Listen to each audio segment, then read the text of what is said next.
Okay, hi, good morning. This is Coach Arnel. Hawak ko ngayon itong dragon tail, kung tawagin, no?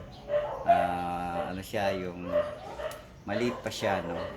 Kanya lang parang mas maganda na kabungkos-bungkos. Bawas-bawasan ko lang ng konting dahon. At yung mga may dilaw tayo na leaves, medyo ano natin, kulang na to sa dilig pagka ganito, no?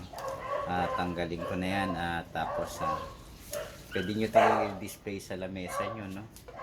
Okay, ayan. Tignan nyo kung anong gagawin ko. Ayan, habang naayos-ayos ko. Okay, ganito.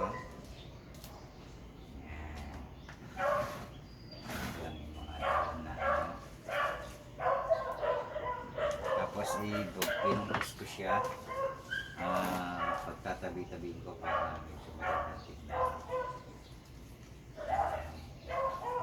Mamaya lalagyan ko siya ng lupa dyan sa ibabaw.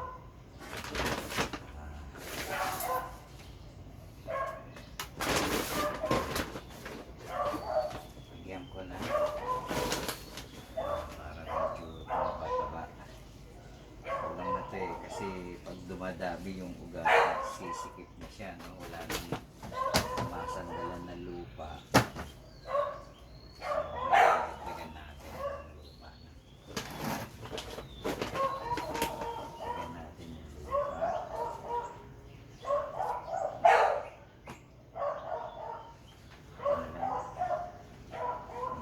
May babalansin.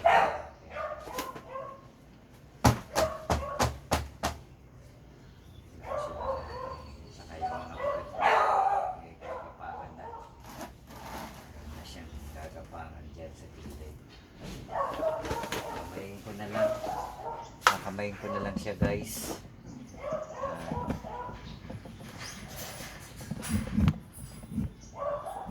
Medyo kita.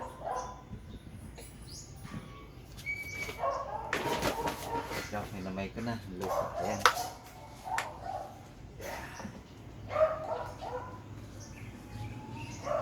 Tignan ko, experiment ko lang ito kung maganda ang tubo.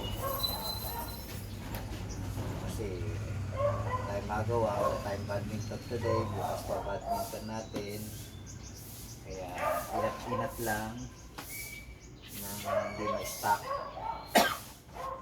So ubo ngayon, mag-ingat po kayo. Nako, napunta sa center, ang daming ubo. Panay tubig-tubig lang po at vitamin C. Ingat po kahit na kayo regular na huwag nyong masyadong abusin ng ating katawan. Yan, medyo tapos na siya. Itsura yan, maganda naman pala. Yan, okay, this is Coach Arnel again. God bless to all po. Nawa subaybayin nyo ang aking mga vlog sa paghahalaman at pagbabadminton at iba pa. Salamat po.